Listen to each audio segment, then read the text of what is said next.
Je m'appelle Arthur, je suis éditeur de site depuis 2013 et consultant SEO. Et dans cette vidéo, on va voir ensemble pourquoi Surfer est un outil génial. Alors, chose promise, chose due, je vous en ai parlé dans la vidéo qui a cartonné sur les hacks à mettre en place pour utiliser ChatGPT en SEO, et je vous avais à l'époque montré comment je pouvais inclure Surfer dans la balance et comment j'optimisais mon contenu sémantiquement parlant. Cette vidéo, elle est dédiée à tous ceux qui se demandent si Surfer est un outil qui vaut le coup, et on va le décortiquer ensemble et même utiliser un cas concret pour pouvoir imaginer un petit peu l'intérêt de Surfer. Et je vous expliquerai en quoi cet outil est vraiment ultra puissant à mon sens. Il existe de nombreux outils d'optimisation sémantique. Pour ma part, mon favori, c'est celui-là. Lors du montage de cette vidéo, Arthur s'est rendu compte de son horrible erreur. Il a oublié le plus important. De vous demander de passer par son lien en description si vous souhaitez essayer Surfer. Ça ne mange pas de pain et ça encourage ce dernier à produire plus de contenu de ce genre. Et on va commencer du coup par le plus important à mes yeux, c'est-à-dire le Content Editor. Heu, c'est très simple ici, vous allez tout simplement cocher Import Content from URL. Et là, ce que j'ai décidé, c'est qu'on allait analyser sur mon site ImpactIM le contenu guide pour débuter à streamer et créer sa communauté sur Twitch. Voilà, donc guide pour débuter sur Twitch. On va l'appeler comme ça, j'imagine, puisque dans mon titre, c'est ce que j'ai choisi de mettre en avant. Donc guide pour débuter, ou carrément débuter sur Twitch. Débuter sur Twitch. Ok. Là, je mets tout simplement l'URL en question. Mais vous pourriez tout à fait créer un content editor, même si vous n'avez aucun contenu pour le moment. C'est-à-dire là, vous décochez et vous allez tout simplement créer le content editor. Et ensuite, vous allez voir comment ça se déroule. Une fois que c'est fait, le content editor s'ajoute juste ici en bas. Et juste après, vous allez voir qu'en fait, ça va nous donner un éditeur en live, donc où chaque modification qu'on va faire sur le contenu de la page va permettre d'améliorer le score Surfer. Et ce score Surfer, il est calculé de différentes manières, et c'est ce qu'on va voir aussi. Et alors moi, j'ai pris un abonnement annuel, où j'ai environ 150 content editors disponibles. Mais en soi, c'est voilà, même sur un abonnement mensuel, vous avez un certain nombre de crédits pour des content editors. Pour commencer, on a sur le côté notre mot-clé, débuter sur Twitch. On a le content score, donc l'optimisation sémantique et la moyenne de la première page, suivie de la performance maximale de cette première page. Et donc on voit qu'ici, on est à 72 de moyenne en termes d'optimisation sémantique pour la SERP liée à débuter sur Twitch, qui est en théorie pas une SERP de SEO, donc qui est potentiellement plus facile à attaquer. Et en plus de ça, on voit que le top score among competitors, donc le meilleur score de tous les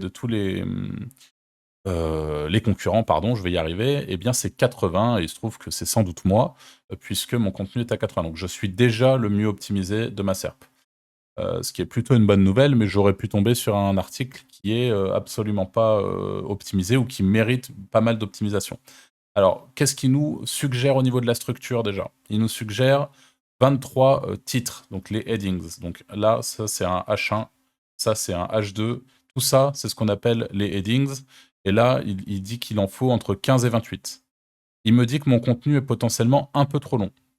Par rapport en tout cas à la concurrence. Moi, c'est un contenu que j'ai écrit moi-même, d'expérience, etc. Donc je sais que c'est un contenu pertinent et que j'en ai pas rajouté des caisses pour faire un contenu long. C'est un contenu que je trouve moi-même intéressant, etc. Donc pour le coup, je vais pas l'écouter sur cette recommandation-là, mais lui considère qu'il est trop long par rapport à ce qu'attend Google, puisque Google attend en moyenne entre 3000 et 3576 mots selon les suggestions de Surfer. Mais voilà, encore une fois, hein, l'objectif, c'est pas de suivre complètement et absolument tout ce qu'il dit à la lettre. On a le nombre de paragraphes, il nous dit que c'est bon, qu'on est dans une range optimale, et parce qu'il en faut au moins 67. Donc bon, je vais pas vous expliquer ce qu'est un paragraphe, mais voilà. 23 headings du coup sur une range de 15 à 28, et les images, on est à 32, et il nous dit qu'il en faut au minimum 19, donc on est dans ce qu'il faut. Donc au niveau de la structure de mon contenu, tout roule. Sauf éventuellement le nombre de mots, ce qui peut être important hein, sur certaines SERP. Ici, on a du coup la liste des mots-clés, et c'est là que ça devient assez intéressant.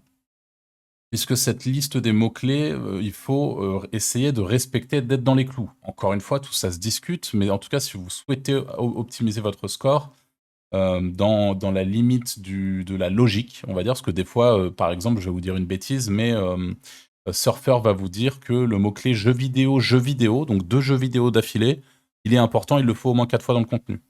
C'est assez rare, mais il peut vous dire un truc comme ça. Évidemment, vous n'allez pas faire ça. C'est dépourvu de sens. Et généralement, pourquoi est-ce qu'il dit ça? Eh bien, parce que, par exemple, vous avez un jeu vidéo à la fin de votre titre, et tout de suite après, ça commence par jeu vidéo. Bon, ce qui est un peu bizarre dans ce cas précis aussi, mais et donc du coup, il considère que sur les sites de concurrence comme ça que ça se passe, donc que le mot-clé jeu vidéo est important, alors que non. En soi, là, ce que ça signifie, c'est que typiquement, il manque potentiellement un mot-clé jeu vidéo pour rentrer dans la range optimisée. Et le mot-clé Twitch peut potentiellement revenir et devrait potentiellement revenir un peu plus. Donc là, je pourrais le rajouter au sein de mon contenu, le retravailler, voir où est-ce que je l'intègre, etc. La partie communauté, pareil, le mot-clé communauté, pardon, je pourrais le rajouter. Donc je vais pas, l'objectif c'est quand même de faire rentrer pas mal d'informations dans cette vidéo, mais dans l'idée, voilà, l'objectif c'est d'aller intégrer les mots-clés, d'aller en retirer quand il y en a trop, etc. Et de tout faire pour avoir un maximum de mots-clés du champ sémantique de l'article sur lequel on rédige. Tout ça, bien sûr, en gardant une structure intéressante, lisible pour le lecteur. C'est même le plus important, hein, je me permets de vous le rappeler, que l'article soit pertinent, qu'il réponde à l'intention de recherche, et qu'on ait en plus la sémantique qui s'ajoute, sans pour autant, encore une fois, faire ça comme un débile, en mode « oh là là, on rajoute des mots, pour pas grand-chose ». Mais en tout cas, pour optimiser mon score, monter encore le score, et rentrer encore plus dans ce qu'attend Google par rapport à ce qu'il a déjà positionné sur la première page, puisque je ne sais pas si je l'ai déjà dit, mais Surfer se base sur les articles qui ont été positionnés en première page, eh bien il faudrait que je rajoute des mots ici. Quand on va dans la partie outline, on a ici quelques questions. Alors ça, c'est ce qu'on appelle typiquement des PAA, des People Also Ask. Donc quel est le salaire d'un streamer Twitch? Comment avoir les 3 spectateurs en moyenne sur Twitch, comment lancer son premier stream sur Twitch, etc. Ça, c'est potentiellement des topics, des questions qu'on peut intégrer à l'article pour lui donner un peu plus de valeur, ou typiquement l'intégrer dans une FAQ avec le rich snippet adapté pour le SEO dans son article. Donc ça, pareil, c'est une suggestion qui nous est faite directement depuis l'éditeur Surfer. Et ensuite, on a la partie brief où on a un petit aperçu des compétiteurs, mais en l'occurrence, là, on va tout simplement rester dans Guidelines. On a, quand je clique sur Headings, là c'est intéressant parce qu'il va aller chercher chez les concurrents quels sont les headings qui reviennent, donc encore une fois les titres qui reviennent et les mots-clés qui reviennent dans les titres. Donc débuter sur Twitch, typiquement, c'est quand même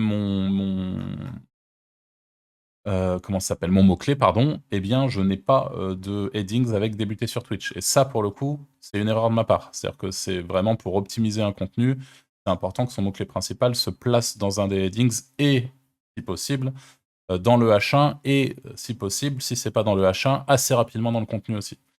Et ensuite, pareil, avec le mot jeu vidéo, point de vue, qui à mon sens sont moins importants, mais là, pour le coup, ça c'est une très bonne... Enfin, il faut absolument que je l'intègre à mon article. Ce qui est pratique également, c'est qu'on peut à tout moment partager le document avec quelqu'un qui a accès à Surfer. Et Surfer, on peut très facilement, depuis à peu près tous les abonnements, enfin en tout cas moi je sais qu'avec mon abonnement qui est relativement classique, j'ai pu le partager à 2 de mes prestataires, eh bien on peut partager facilement un accès et voilà. Et c'est vraiment chouette parce que derrière, vous pouvez avoir votre prestataire qui vient travailler directement sur Surfer, l'outil enregistre automatiquement le contenu et vous pouvez vous-même venir le récupérer après pour faire la mise en ligne, par exemple. Et vous avez, je ne l'utilise pas, mais une fonction export via WordPress. Donc pour faire un petit résumé, une petite conclusion de ce Content Editor, c'est pour moi la grosse force de Surfer SEO. Si vous n'optimisez pas aujourd'hui la sémantique de vos contenus, si vous n'allez pas vous adapter à vos concurrents, et encore une fois, là on n'est pas sur une SERP qui est difficile d'accès selon moi, enfin en tout cas il y a plus difficile, en tout cas on n'est pas sur une SERP de SEO pure et dure, mais quand vous êtes sur des requêtes qui vont rapporter de l'argent, les SEO aujourd'hui passent tous par de l'optimisation sémantique, via différents outils. Surfer est selon moi le meilleur d'entre eux, mais ils passent tous par de l'optimisation sémantique. Quand on surveille certaines SERP, on le voit très clairement, les contenus sont très optimisés et du coup, eh bien, il faut s'adapter. Sinon, ça peut difficilement passer. Tout ce qui est sur votre page, la sémantique, c'est la base même de votre SEO et ensuite, vous allez vous servir du off-page, du netlinking pour rajouter de la patate à vos contenus. Mais avant d'envoyer de la patate au contenu, assurez-vous que le contenu en lui-même en a de la patate. C'est important. Et ça, bah, il n'y a que la sémantique pour lui apporter et tout ce que vous allez faire en on-page avec le maillage interne, etc. Je ne vais pas donner d'informations particulières sur le client, bien évidemment, mais j'ai un client qui m'a contacté récemment, qui m'a demandé de lui faire un audit de son site. Et en fait, en analysant ses pages en interne, je me suis rendu compte que ces pages n'étaient absolument pas optimisées sémantiquement. Et en fait, avant d'aller chercher à changer la structure du site, à améliorer la rapidité, à fluidifier tout ça, même si le SEO c'est un tout, et ben souvent un travail vraiment sur le contenu, sur le fond et sur la sémantique de ce dernier, ça peut tout simplement vous aider à vous positionner en première page sur le mot-clé qui vous intéresse. Maintenant qu'on a vu le content editor, je vais vous montrer ce qu'on peut faire avec la keyword research, donc qui est plutôt cool aussi. Même principe, débuter sur Twitch. Hop, là, vous pouvez sélectionner le pays si vous ne travaillez pas pour la francophonie. Moi, pour le coup, mon mot-clé est francophone. Donc, mon mot-clé a été généré. Voilà comment ça se passe quand on est sur l'outil de recherche de mots-clés de Surfer. On a donc le mot-clé débuter sur Twitch avec 32 clusters qui ont été créés sur le principal, le main topic, donc le sujet principal. Et on a à chaque fois l'intention de recherche, donc informationnel, donc c'est pour tout ce qui est un contenu informatif. Et là, on a une recherche liée à des problématiques qui sont du coup moins informationnelles, mais plus sur des problématiques commerciales. Mais on voit que là, pour le coup, sur cette thématique, on a beaucoup de requêtes informationnelles. Et là, on a carrément des requêtes commerciales tout court. Donc là, ce qui est intéressant, c'est qu'on peut tout à fait partir sur, on peut avoir en tout cas des idées de mots-clés ou de sujets à traiter. Tout ce qui est autour des pro-gamers, parce que ça fait partie de l'écosystème sur Twitch. Le matériel pour streamer, streamer Mixer, donc là, ça va être tout ce qui est... en fait, c'est Mixer, le site qui a coulé, il me semble. Donc ça, à la limite, on s'en fout. Streaming with Twitch, là, pour le coup, il nous propose quelque chose à moitié anglais sur un contenu français. Donc, Stream Deck Elgato, ça, pour le coup, c'est pertinent aussi. Donc là, il faudrait supprimer le with Twitch avec Twitch, tout simplement. Logiciel de streaming, micro-streaming. Donc là, on a, et à chaque fois, on peut rentrer dans le détail et on a le monthly search volume. Donc, combien en France on a de search volume, de volume de recherche, pardon, pour les différents mots-clés. Et on peut les décocher ou directement créer des content editors. Alors, si vous prenez Surfer, vous essayez Surfer, je vous conseille de faire attention parce que je crois que je me suis fait avoir tout à l'heure. Et j'ai coché une liste comme ça et ça m'a créé absolument tous les content editors pour tous ces mots-clés-là. Et je le rappelle, un content editor égale un crédit. Et vous êtes relativement limité en termes de crédit. Donc faites attention où vous cliquez pour éviter de vous faire surprendre. Mais en fait, vous avez voilà, plusieurs suggestions. Ça peut tout de même nous donner des idées, que ce soit pour ses propres sites ou des clients. On va tout simplement passer à la suite. Ok, on passe sur la fonction audit. Et là, pour le coup, on est sur... du coup, j'ai mis mon lien, le lien de toujours le même article, et mon mot-clé, débuter sur Twitch. J'imagine qu'on peut mettre plusieurs mots-clés ici. Et là, on va tout simplement cliquer sur créer l'audit. Et à partir de la création de l'audit, vous verrez ce que ça nous génère dans quelques instants. Voilà du coup l'audit. On a ici donc les missing common backlinks. Donc le problème, d'ailleurs j'en ai pas forcément parlé, mais c'est que alors vous pouvez sans doute faire une traduction directement depuis Chrome, traduire en français pour traduire la page. Mais c'est vrai qu'il vaut mieux, en tout cas avec Surfer, à première vue, à part s'il y a une fonction française, j'avoue que je me suis pas trop posé la question parce que je suis plutôt à l'aise avec l'anglais. Mais voilà, là on nous dit qu'il y a 3 backlinks qui sont présents chez au moins 3 concurrents et que nous, on n'a pas sur la page ImpactIM/AstuceStream. Donc ces backlinks, c'est quoi? C'est Wikipédia. Et quand on regarde qui sont les fameux concurrents, on a mademoiselle.com et je viens de regarder. Ils ont réussi à mettre un lien ici qui a une histoire de censure idéologique sur la page YouTube, si je dis pas de bêtises. Donc bravo à eux, méga lien. Mais pour le coup, c'est pas n'importe quel site non plus. C'est un gros site. On a pareil Wikipédia pour Twitch et Wikipédia pour Oberlo. J'avoue que le lien Wikipédia, ça va être compliqué d'aller le chercher. Par contre, pareil, on a VL Media qui fait 3 liens, pareil, Twitch, Mademoiselle Oberlo, et ce site-là qui aussi fait 3 liens pour Oberlo, Planète PC, Mademoiselle. Bon. Ensuite, niveau lien interne, il me dit que c'est bon. Et là, ce qu'il nous dit, c'est les mots à utiliser. Et pour le coup, ça peut être solutionné grâce bien, au Content Editor qu'on a vu au tout début. On a les NLP. Alors, qu'est-ce que c'est les NLP? Les Natural Language Processing. NLP, le Natural Language Processing ou traitement automatique des langues est une branche de l'intelligence artificielle qui s'attache à donner la capacité aux machines de comprendre, générer ou traduire des langages humains. Donc en fait, c'est tous les mots qui vont rentrer dans ce cadre-là, comme jeux vidéo, point de vue, rendez-vous, Streamlabs Ops, YouTube Live, jeux vidéo, carte graphique, tout le monde, etc. Et qui vont, à terme, réussir à contextualiser pour que les robots de Google, en l'occurrence, eh bien, comprennent de quoi il s'agit et de quoi on est en train de traiter. Donc tous ces mots-là, c'est des mots importants. Et on voit que chez les concurrents, on en a plus de 5 ici pour jeux vidéo, plus de 5 pour plus de 4 pour point de vue, etc. Et l'objectif, ça va être d'essayer d'en ajouter certains. Ensuite, on a un word count. Là, il nous redit ce que je vous ai dit tout à l'heure. Donc là, il nous fait vraiment un audit d'enlever entre 1000 et 3000 mots à notre contenu. On ne fera pas. Consider removing a line from paragraph. Donc pareil, là, il nous donne deux, trois idées. Add one exact keyword in H1, c'est ce que je vous disais tout à l'heure. Donc là, il vous le redit aussi. Enfin voilà, il vous fait vraiment un audit assez complet de votre page et comment améliorer ça. Et honnêtement, c'est plutôt pertinent. Bon, la partie backlinks, en l'occurrence, on va passer dessus aussi. Au moins pour les 2 premiers, on ira voir. Enfin, au moins pour le premier, on ira voir ce qu'on peut faire pour les autres. Mais voilà, c'est encore une fois, c'est un audit, c'est des suggestions. Mais c'est intéressant et ça nous fait un condensé et c'est disponible sur Surfer aussi. Là, on est sur la partie Domain Planner de Surfer. Vous pouvez juste ici connecter votre Domain Planner avec la Google Search Console et on va voir dans quelques instants à partir du site surferisio.com. Donc une fois que notre Domain Planner est généré, on va tout simplement accéder à ce dernier et on voit que là, ce qu'il fait, c'est qu'il va tout simplement aller chercher soit la totalité des pages, soit les 100 pages qui sont vraiment pertinentes et qui rapportent potentiellement du trafic pour le site ou qui ont le potentiel d'en rapporter. Et là, ce qui est intéressant, c'est qu'on a par exemple ici Skyrocket Your Organic Traffic with Surfer, et quand on vient ici, il va nous dire, par exemple, Surfer Pro n'est pas ajouté, n'est pas présent dans le contenu, il est présent chez les concurrents. Bon là, en l'occurrence, eux, ils s'en foutent, parce que c'est la marque, donc dans tous les cas, la visibilité va vers eux, quoi qu'il arrive. Mais dans l'idée, si on voulait optimiser le contenu, on pourrait rajouter certains mots au sein du contenu. On a la position actuelle sur la requête, et le trafic que ça génère, et le trafic que la requête génère mensuellement.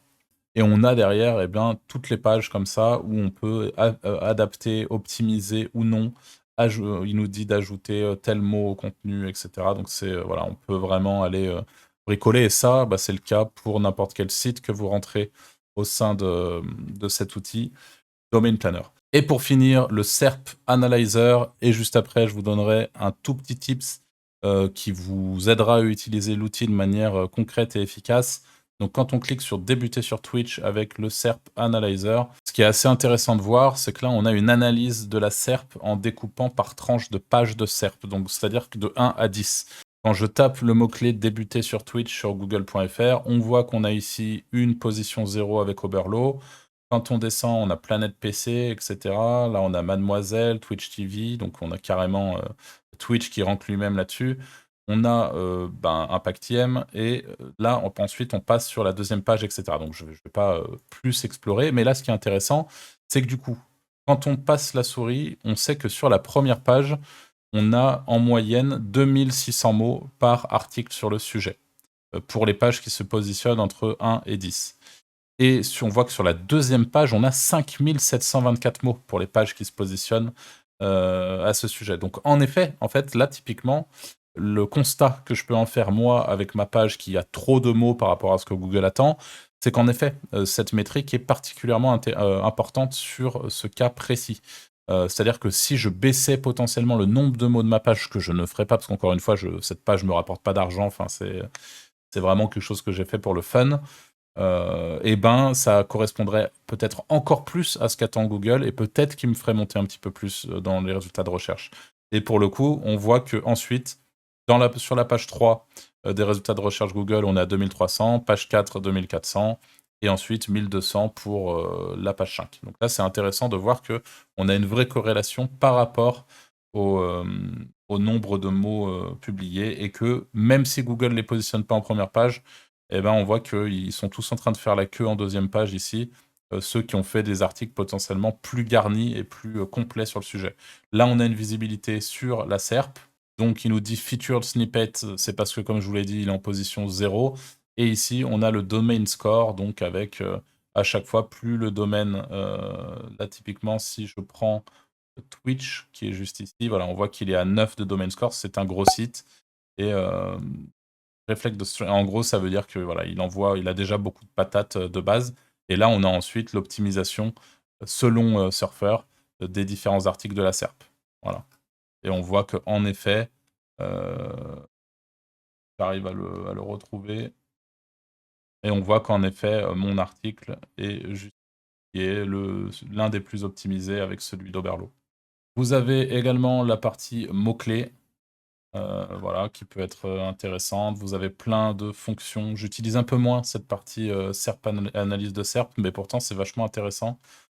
Vous avez potentiellement les questions similaires ou PAA, les popular words, tout ce qui est populaire, même si encore une fois tout ça rentre dans le contexte du content editor, les phrases communes. Vous avez plein d'informations. Si vous souhaitez soutenir sans que ça vous coûte plus mon travail, n'hésitez pas à passer par mon lien d'affiliation qui se trouve en description de cette vidéo. Et ce que je vous recommande de faire si vous utilisez Surfer pour la première fois et que vous vous retrouvez par exemple avec un contenu comme le mien qui se positionne avec un concurrent qui a 80 maximum de score d'optimisation, à toujours essayer de monter au-delà de 85. C'est-à-dire qu'en gros, si votre concurrent il est à 72, soit vous décidez de l'exploser et vous optimiser à 90, si vous en avez la possibilité sans trop vous casser la tête et que c'est pertinent par rapport au contenu. Par contre, si jamais votre concurrent a déjà un bel article et qu'il est à 80, montez à 85, postez votre article à 85 et vous allez voir la magie de l'optimisation sémantique. Bien sûr, ne pas oublier que l'optimisation sémantique ne fait pas tout, mais ce sont des bases solides, et si vous n'avez pas ça, ça va être très compliqué de vous positionner. Je vous dis à très vite pour une nouvelle vidéo.